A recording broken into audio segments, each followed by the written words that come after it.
Hello बच्चों, कैसे हो आप सब। आप सबका स्वागत है आरबीएससी ऑनलाइन क्लासेस में। हम पढ़ रहे हैं क्लास 11th पॉलिटिकल साइंस, जो आपकी सेकंड बुक है पॉलिटिकल थियरी राजनीतिक सिद्धांत, उसका थर्ड चैप्टर यानी कि समानता। हमने इस चैप्टर में काफी कुछ डिस्कस कर लिया है, लेकिन फिर भी अभी बहुत कुछ और बहुत ही शानदार टॉपिक्स डिस्कस किए जाने बाकी हैं। तो चलो शुरू करते हैं इस चैप्टर के एक और टॉपिक को, जो कि बहुत ही सिंपल येट बहुत ही इंटरेस्टिंग टॉपिक है। वो ये है कि हम समानता को बढ़ावा कैसे दे सकते हैं। हमने ये पढ़ा कि समानता होती क्या है, क्यों जरूरी है, ये सब अब हम देखेंगे कि हम इस जो नोशन है, ये जो विचार है समानता का, उसको बढ़ावा कैसे दे सकते हैं। हम इसको अपने डे टू डे लाइफ में, या ये कह सकते हैं कि आम जिंदगी में कैसे लागू कर सकते हैं।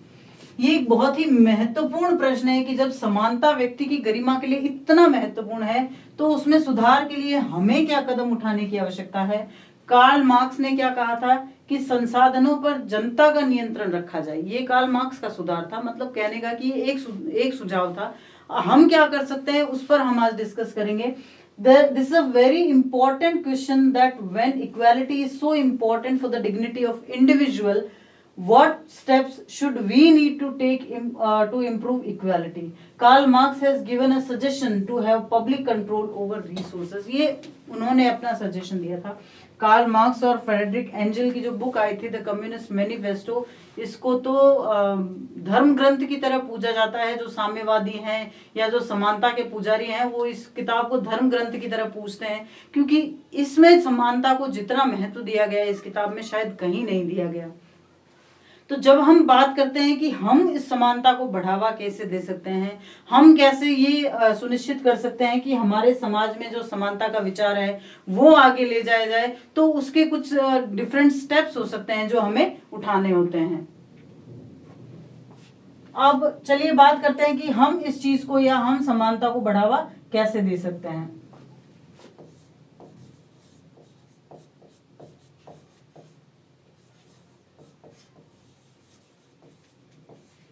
हमारे लिए क्या स्टेप होने चाहिए जब हम बात कर रहे हो समानता की, ठीक है ना। तो हमारे स्टेप्स क्या होंगे। सबसे पहला स्टेप होगा औपचारिक समानता की स्थापना।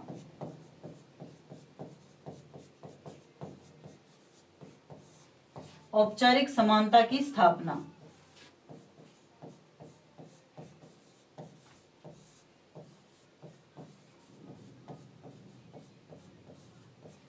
देखो, औपचारिक समानता से क्या मतलब है। देखो, हम कोई भी काम जो करते हैं वो कानूनी तौर पर जब हम करते हैं तो हम उसको कहते हैं कि फॉर्मल रूप से हमने कर दिया है। तो यानी कि औपचारिक समानता का मतलब ही होगा कि कानूनी रूप से समानता की स्थापना की जाए, ठीक है ना। कानून के माध्यम से समाज में समानता की स्थापना की जाए। कुछ ऐसे कानून बनाए जो असमानता लाने वाले सभी चीजों को बाहर हटाए। छोटा सा एग्जाम्पल है, जैसे भारत में अस्पृश्यता, छुआछूत जो थी, उसका अंत कर दिया गया। कौन से आर्टिकल 17 के द्वारा, अनुच्छेद 17 के द्वारा क्या किया गया, भारत में अस्पृश्यता को जो है वो बिल्कुल ही गैर कानूनी अपराध मान लिया गया कि अगर ऐसा कोई करता है बिहेव, तो वो क्या करेगा, वो कानून का हनन करेगा, उसको सजा दी जाएगी। तो यानी अगर कानूनी रूप से किसी जगह पे अगर इस तरह से किया जाता है तो उसको हम कहते हैं औपचारिक रूप से करना। तो सबसे पहला स्टेप उठाया जा सकता है कि औपचारिक समानता की स्थापना की जाए, कानूनी रूप से समाज में समानता जो है वो स्थापित की जाए। इसका अगला स्टेप क्या होगा। इसका अगला स्टेप होगा विभिन्न, यानी कि अलग अलग तरह के विभिन्न, या हम इसको अलग भी कहते हैं, अलग व्यवहारों से समानता।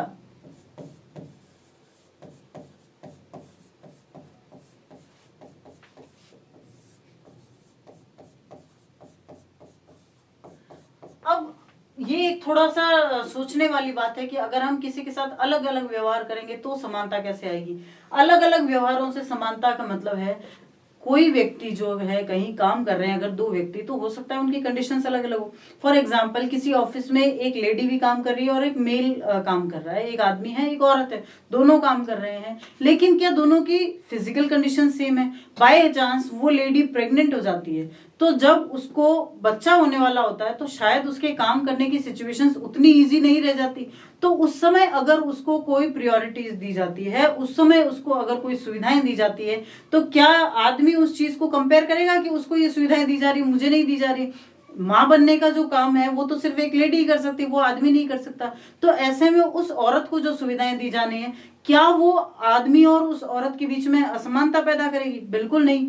क्यों? क्योंकि उसकी समस्या है ऐसी है, उसकी सिचुएशन अलग है। तो ऐसे में अलग अलग लोगों की अलग अलग सिचुएशन को ध्यान में रखते हुए अगर अलग अलग तरह का व्यवहार किया जाता है तो वो भी कई बार समानता की श्रेणी को ही हासिल करने के लिए किया जाता है, क्योंकि आदमी शायद उस सिचुएशन को नहीं जान सकते, औरत उस सिचुएशन को जानती है, इसलिए औरत को वो सुविधा दी जाती है। तो ये दूसरा कदम होगा। पहला कदम होगा कानून के द्वारा, और दूसरा कदम होगा अलग अलग व्यवहारों से समानता स्थापित करना, और तीसरा कदम जो होगा उसको हम कह सकते हैं सकारात्मक कार्यवाही। सकारात्मक कार्यवाही। सकारात्मकता का क्या अर्थ होता है? देखो, सकारात्मक का मतलब होता है सही तरीके से, बिल्कुल सही तरीके से, सही तरीके से। सकारात्मकता का मतलब सही तरीके से करना, कार्यवाही यानी उसको लागू करते समय जो भी जरूरी होगा, ठीक है ना। तो हमें इन चीजों को लागू करना है, हमें कानून बनाने हैं।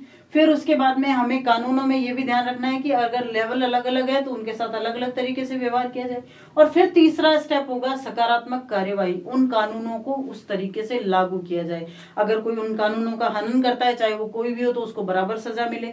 अगर कोई उन कानूनों का पालन करता है तो उसको कानून का संरक्षण मिले। तो ये सब चीजें जो ओवरऑल है, ये किस चीज के लिए है कि हम समानता को कैसे लागू कर सकते हैं। हम समानता को लागू कर सकते हैं, उसके 3 स्टेप्स होते हैं, और तीनों स्टेप्स यही है। अब आगे की इसी वीडियो में आगे हम इन्हीं स्टेप्स के बारे में और ज्यादा जो है आगे पढ़ेंगे। तो सबसे पहला हमारा स्टेप यही है, औपचारिक समानता स्थापित करना, ठीक है ना। औपचारिक समानता स्थापित करने का मतलब क्या होता है? कानूनी रूप से समानता को लागू करना। जैसे आप यहाँ देख सकते हो कि समानता का अधिकार जो है वो हमारे संविधान के अनुच्छेद 17 में दिया गया है, और अनुच्छेद 17 में स्पेशली ये कहा गया, वैसे अनुच्छेद 14 से शुरू होता है समानता का अधिकार। तो अनुच्छेद 17 में अस्पृश्यता का अंत कर दिया गया है, यानी छुआछूत को कानूनी अपराध घोषित कर दिया गया है। तो ये पहला स्टेप कि किस प्रकार से औपचारिक समानता स्थापित की जाए। चारों ओर विभिन्न असमानताएं हैं, और इन असमानताओं को तभी दूर किया जा सकता है जब देश का कानून सख्ती से निपटे, ठीक है ना। तो ये इस एक लाइन में ओवरऑल शायद इस पूरी बात का सार आ गया कि जब देश का कानून लागू होगा ना, तभी औपचारिक रूप से समानता स्थापित की जाएगी। महिलाओं को शुरू में वोट देने का अधिकार नहीं दिया गया था, दलितों को शोषण किया जाता था, अश्वेतों यानी जो काले रंग के लोग होते थे उनके साथ गुलाम जैसा व्यवहार किया जाता था। लेकिन अब कानून बदल गए हैं, अब इनमें से ऐसा कुछ भी नहीं होता। महिलाओं को भी बराबर वोट देने का अधिकार है, दलितों को अब कोई शोषण नहीं कर सकता, अश्वेतों के साथ ऐसा नहीं है कि गोरे और कालों में कोई भेद किया जाता है। इसीलिए ऐसे कानून और नीतियां बनाने की जरूरत है जो उनके साथ सशक्तिकरण में मदद करे। उदाहरण के लिए भारतीय संविधान ने अनुच्छेद 17 के तहत स्वतंत्रता के बाद अस्पृश्यता पर प्रतिबंध लगा दिया था। जब आजाद भारत हुआ था, उसके बाद जब हमारा संविधान लागू हुआ था, तो ये अनुच्छेद 17 जो है वो सबसे महत्वपूर्ण साबित हुआ, क्योंकि इससे पहले भारत में जाति प्रथा इस तरह से लागू की थी कि भाई छुआछूत और बहुत जबरदस्त तरीके से हमारे समाज में अंदर तक बैठे हुए थे। आज भी कहीं कहीं दिखने को मिल जाते हैं, लेकिन फिर भी अनुच्छेद 17 के द्वारा इस पर बिल्कुल ही अंत कर दिया गया है, और ऐसा कानून बना दिया गया है कि अगर कोई छुआछूत जैसा व्यवहार करेगा तो उसके साथ कानूनी सख्ती की जाएगी। There are various inequalities around, and these inequalities can be removed when the law of the country strictly deal with it। तो यहीं से इस चीज का सार निकल जाता है कि हम औपचारिक समानता कैसे स्थापित करें। Women initially were not given right to vote, Dalits were exploited, blacks were treated as slaves, but now the law has changed, their condition has also improved, so there is a need to make law and policies which will help in their empowerment. For example, Indian Constitution banned untouchability. Indian Constitution banned untouchability post independence in Article 17। ये आपको याद में रखना है, बहुत important article है। वैसे सारे ही आर्टिकल्स आप पढ़ोगे धीरे धीरे, जैसे हमने स्वतंत्रता के पढ़े, अब समानता के लिए पढ़ रहे हैं। तो ये सब चीजें जो है, ये पहला स्टेप है कि किस प्रकार हम समानता स्थापित कर सकते हैं। पहला स्टेप क्या है? औपचारिक समानता स्थापित करना, यानी कानून के माध्यम से समानता स्थापित करना। अब है दूसरा स्टेप, अलग व्यवहार के माध्यम से। अलग, अगर किसी की जरूरत है तो जरूरत के अनुसार अलग व्यवहार के माध्यम से समानता स्थापित करना। ये देखो, ये पिक्चर अगर आप देखोगे तो आपको ये चीज एकदम क्रिस्टल क्लियर हो जाएगी। देखो, यहाँ 3 लोग हैं और तीनों को ही बराबर स्टैंड दिए गए हैं कि आप यहाँ खड़े होके जो है फल तोड़ सकते हो, लेकिन क्या वो वहां तक पहुंच पाएंगे? अब जिसकी हाइट ज्यादा है वो तो पहुंच जाएगा, ठीक है ना। तो इसका इलाज क्या है? जिसकी हाइट कम है उसको थोड़ी बड़ी स्टूल दे दो, और जिसकी हाइट पूरी है उसको उसकी स्टूल वैसी रखो। तो यानी एक तरह से तो ये सबको नीचे से अगर इस तरफ से देखा जाए तो हमें ऐसा लगेगा कि सबको अलग अलग ट्रीट किया जाएगा, लेकिन अगर उनको ऊपर पहुंचने में देखा जाए तो तीनों बराबर हो रहे हैं, ठीक है ना। तो यानी औपचारिक समानता स्थापित करने के लिए कई बार लोगों, अलग अलग लोगों के साथ अलग अलग व्यवहार करना जरूरी होता है। जैसे एक लेडी है, एक लेडी अगर बाहर का काम करती है तो वो घर के लिए भी उतनी इंपॉर्टेंट होती है, क्योंकि एक बच्चे को जिस तरह से माँ संभालती है, एक बच्चे का पालन पोषण तो चलो बात की बात है, एक बच्चे को अपने गर्भ में रखना और जन्म देना वो तो सिर्फ एक औरत ही कर सकती है, वो तो पुरुष नहीं कर सकते। चलो जन्म देने के बाद उसको संभालने में पुरुष बराबर भागीदार हो सकते हैं, लेकिन क्या एक बच्चे को जन्म पुरुष दे सकते हैं? नहीं दे सकते, वो तो सिर्फ एक औरत दे सकती है। तो ऐसे में उस समय में जब वो एक बच्चे को जन्म देने वाली हो, काम करने की जगह पर अगर उसके साथ स्पेशल ट्रीटमेंट किया जाए तो क्या वो असमानता लाएगा? बिल्कुल नहीं। वो सिर्फ उसके साथ जो ट्रीटमेंट अलग किया जाता है उससे उसको अपने काम करने में मदद मिलेगी। तो यानी कई बार अलग लोगों के साथ अलग व्यवहार करने से भी समानता स्थापित की जा सकती है। अलग अलग कोणों से व्यक्तियों को देखने की भी आवश्यकता है। विकलांग लोगों को विशेष उपचार की आवश्यकता होती है। अब हम कहीं जाते हैं तो आपने देखा होगा कि अगर हमारे चढ़ने के लिए सीढ़ियां हैं तो कई लोग जो विशेष योग्य जन होते हैं उनके लिए रैंप्स बनाए हुए होते हैं ताकि वो आराम से चढ़ सके, या उनके लिए अलग बाथरूम होते हैं। तो क्या ये उनके लिए कोई विशेषाधिकार है? ये विशेषाधिकार नहीं है, ये उनको सिर्फ वो सुविधाएं दी गई है ताकि वो हमारे बराबर आके खड़े हो सके। यहाँ देखो, यहाँ सबको बराबरी की जा रही है, लेकिन यहाँ ये जो बड़ी स्टूल दी गई है ये विशेषाधिकार नहीं है, ये सिर्फ इसलिए दी गई है ताकि वो इन सबके बराबर आ सके, ठीक है ना। तो वही चीज की हम बात कर रहे हैं कि कई बार अलग लोगों के साथ अलग व्यवहार करने से भी समानता स्थापित की जा सकती है ताकि उन्हें सार्वजनिक जीवन में प्रवेश करने का समान अवसर मिल सके। काम से लौटने पर महिलाओं को रात में सुरक्षा की जरूरत होती है, इसलिए इस प्रकार का विशेष व्यवहार समानता को भंग करने की बजाय समानता को बढ़ावा देता है। भारत में भी हमने पिछड़े समुदाय को आरक्षण के रूप में विशेष व्यवहार दिया है, लेकिन वो क्यों दिया गया है? ताकि वो जो पिछड़ा वर्ग है वो अगड़े वर्ग के साथ आके खड़ा हो सके और एक दिन भारत में ऐसी जो है विशिष्ट स्थिति आ जाए जब सभी एक दूसरे के बराबर जो है महसूस करने लगे। There is also a need to look at individual from different angles. Disabled people require special treatment so that they can get equal chance to enter public life. तो उसमें कोई असमानता वाली बात तो होगी नहीं, ये उनको स्पेशल ट्रीटमेंट इसलिए दिया जाएगा ताकि वो नॉर्मल लोगों के साथ आ सके। Women needs to be protected in night when they return from work. So these kind of special treatment enhance and promote equality rather than distributing inequality. In India, we have also given special treatment in form of reservation to backward community. तो जब आप बात करेंगे कि अलग लोगों को अलग तरह से व्यवहार करके स्वतंत्रता देना, तो आप ये एग्जाम्पल दे सकते हो कि भारत में पिछड़ों को आरक्षण दिया गया है ताकि वो जो है सामान्य वर्ग के साथ आके खड़े हो सके और सामान्य प्रकार से लाइफ को जी सके ताकि हम भारत में समानता की स्थापना कर सकें। अब है तीसरा स्टेप जो बहुत ज्यादा इंपॉर्टेंट है। दो स्टेप में जैसे पहला तो था कानून बनाना और दूसरा अलग लोगों के साथ अलग व्यवहार। अब तीसरा स्टेप अगर नहीं होगा तो शायद समानता लाई ही नहीं जा सकेगी। तीसरा स्टेप है सकारात्मक कार्यवाही, पॉजिटिव जो है उसके लिए एक्शन लिया जाए। पिछड़ा समुदाय सदियों से न्यूनतम जीवन स्तर और गरिमा से वंचित रहा है। वहां शिक्षा, भोजन और सभ्य आवास जैसी मूलभूत आवश्यकताओं का अभाव था। इससे वो वंचित हो गए और पिछड़े हो गए, ठीक है ना। आजादी से पहले हमने भी देखा है कि अगर पिछड़े वर्ग के साथ इस तरह का व्यवहार किया जाता वो और ज्यादा पिछड़ गए। तो अब हमें क्या करना पड़ेगा, उनको आगे लाने के लिए कुछ कार्यवाही करनी पड़ेगी। नौकरियों में आरक्षण दिया जाना और भी बहुत सी ऐसी चीजें, बहुत से ऐसे जो है वेतन भत्ते दिए जाते हैं उनको, ताकि वो अपने आप को आगे ला सकें। लेकिन जिन लोगों के पास बुनियादी आवश्यकताएं भी नहीं है, वो समान अवसरों के अधिकार का आनंद भी नहीं ले सकते। भाई उनके पास बेसिक नेसेसिटीज पूरी करने के लिए भी अगर चीजें नहीं है तो वो समानता की बात तो क्या ही सोचेंगे, क्योंकि वे समान रोजगार के अवसरों में समान प्रवेश करने के लिए पर्याप्त शिक्षित ही नहीं है। तो यानी कि शुरुआत कहाँ से करनी होगी, जड़ से करनी होगी, मूल से शुरू करना होगा। पहले उनको शिक्षा दी बाकी लोगों के बराबर आने के लिए, फिर उनको नौकरियों में बराबर अवसर दिए जाएंगे वो रिजर्वेशन के द्वारा, ताकि वो अपनी शिक्षा को और ज्यादा उपयोग में ले सके।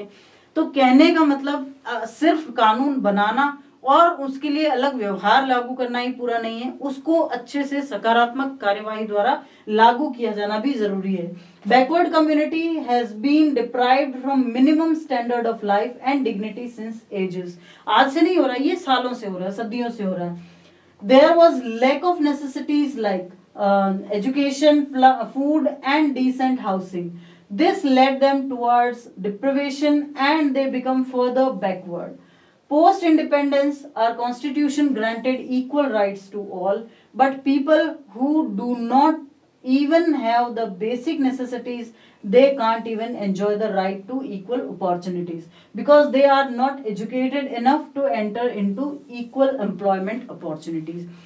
तो भारत सरकार ने ज्यादा से ज्यादा क्या किया कि भाई उनको रिजर्वेशन दे दिया, लेकिन हमारे समाज में जो धारणा बैठी हुई थी कि भाई ये पिछड़ा है, ये दलित है, ये नीची जाति का है, ये इसके साथ नहीं बैठ सकता, उसके लिए क्या किया गया, उसके लिए ही ये कार्यवाही की गई कि नियम ऐसे बनाए गए कि अगर कोई इनको ना माने तो उसको पनिशमेंट दी जाए। कई बार ये होता है कि समझाने के लिए, अच्छी चीज को समझाने के लिए गलत रास्ता या कह सकते हैं कठोर रास्ता अपनाना होता है, तो ये वो कठोर रास्ता है जिसके माध्यम से समानता लाई जा सकती है। इसीलिए हमारे संविधान ने उन्हें आरक्षण दिया ताकि उन्हें प्रतिस्पर्धा के मामले में भी समान अवसर मिले। सरकारी नौकरियों में 50% नौकरियां पिछड़े समुदाय को जाती है और 51% नौकरियां सबके लिए है और बाकी सामान्य वर्ग के लिए है। इसे सकारात्मक भेदभाव कह सकते हैं। इसे क्या कहा जाता है, सकारात्मक भेदभाव कहा जा सकता है। इसका एक नाम और है जिसको हम कह सकते हैं भेदमूलक न्याय। इसको हम भेदमूलक न्याय भी कह सकते हैं, ठीक है ना, कि भेदभाव करते हुए न्याय करना किसी के साथ। उन्हें छात्रवृत्तियां भी दी जाती है, स्कॉलरशिप दी जाती है और स्कूलों और कॉलेजों में विशेष ध्यान दिया जाता है। सकारात्मक भेदभाव के आलोचकों का, इसकी भी बुराई करेंगे ये लोग, तो वो ये कहते हैं कि आरक्षण ने विपरीत भेदभाव को जन्म दिया है। इसने क्या किया, सामान्य नहीं वर्ग के समान व्यवहार से इनकार किया है। समानता ये कहती है कि सभी लोगों के साथ समान व्यवहार किया जाना चाहिए और हमें समानता लाने के लिए जाति व्यवस्था को हटाने की जरूरत है। हमें ये वर्ग नहीं हटाना चाहिए, हमें ये आरक्षण नहीं हटा सकते। हाँ, क्या हम जाति हटा सकते हैं? क्या हम जातियों के लिए अपने जो दिमागों में बैठी हुई है, जो अंदर तक जो भावनाएं बैठी हुई है, वो हटा सकते हैं?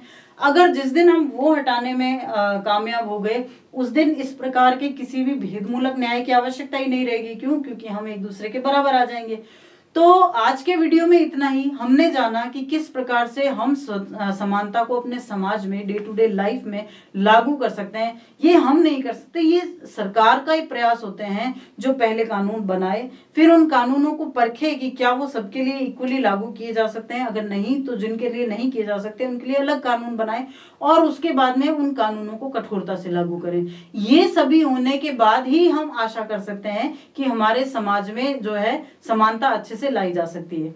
अभी बहुत इंटरेस्टिंग टॉपिक्स आपके आने बाकी हैं, जो कि है मार्क्सवाद है, लिबरलिज्म है, उसके बाद में नारीवाद भी आएगा। ये सब हम अगले वीडियोस में पढ़ेंगे। तब तक के लिए आप पढ़ते रहिए हमारे साथ साथ। अगर कोई चीज आपको समझ में नहीं आती है तो कमेंट बॉक्स में लिखिए। Will try our best to solve your problems. Thank you.